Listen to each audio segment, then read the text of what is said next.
जय श्री राधे। हर हर महादेव। श्रावण मास महत्तम अध्याय 28।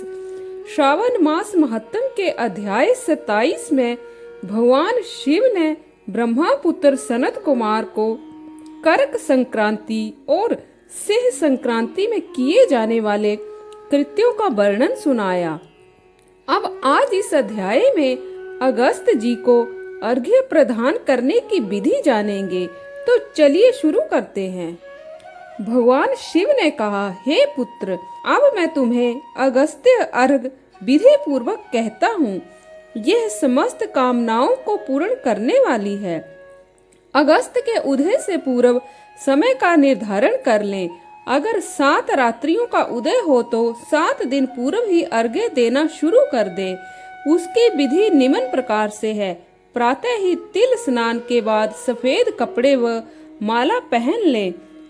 तब स्वर्ण निर्मित कलश स्थापित करवाकर पंचरत्न सहित धत पात्र के साथ अनेक तरह के फल, माला और कपड़े सुसज्जित कर उस पर तांबे का बड़ा बर्तन रखे और सर्वोपरि भगवान अगस्त्य की स्वर्ण प्रतिमा रखे, जो उंगली भर व 4 भुजा वाली हो।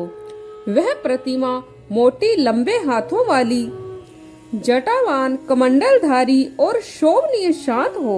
वह शिष्यों सहित लोपा मुद्रा वाली और सर्प अक्षत धारी भी होनी चाहिए। तब आवाहन के साथ 16 उपचारों द्वारा पूजा करें। नैवेद्य समर्पण विस्तार द्वारा करना चाहिए। श्रद्धा भाव से अर्घ्य और बलि प्रदान करें। सोना, चांदी, तांबा अथवा वेणु में नारंगी, खजूर, कुष्मांड, कारवल्ली, अनार तथा अन्य फल लगाकर उसे 7 प्रकार के धान, 7 अंकुर, 5 पल्लव, 5 कपड़े रखकर सिर झुकाकर अगस्त्य मुनि का ध्यान करें। श्रद्धा भाव से अर्घ्य प्रदान कर ये बोले, हे मित्रावरुण, हे रत्नाकर, हे देवऋषि, हे लंकावासी, आपके प्रकट होने से ही समस्त पापों का क्षय हो जाता है। आपको पुनः नमस्कार है। जिन्होंने प्रथम जल जंतु समुद्र का पान किया, ऐसे महामुनि को प्रणाम है। वैदिक उपासकों को पत्नी सहित अगस्त्य ऋषि के लिए अर्घ प्रदान कर नमन करना चाहिए।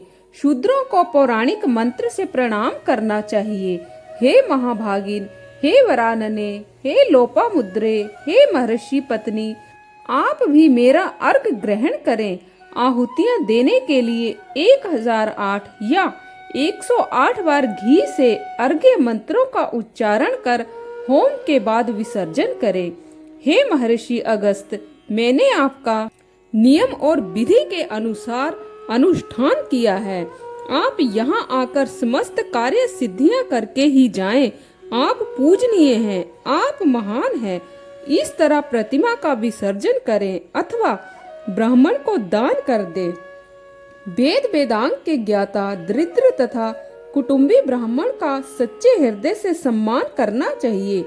ऐसी भावना करें कि भगवान अगस्त्य इस दान को ग्रहण करेंगे। अतः अगस्त्य को प्रणाम है। मंत्र के द्वारा ब्राह्मण को दान करें। द्विज लोगों को वैदिक और शूद्रों को पौराणिक मंत्रों का उच्चारण करना चाहिए।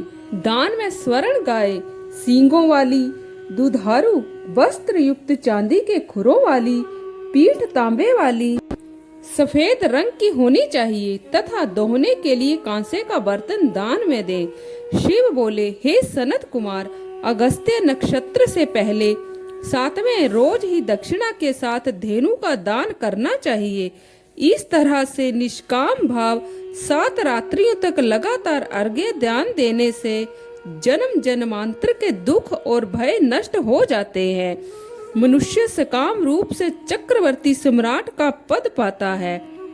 ब्राह्मण को 4 वेद और 6 शास्त्रों का अनायास ही संपूर्ण ज्ञान हो जाता है। क्षत्रिय अनंत और विशाल भूमंडल का स्वामी हो जाता है।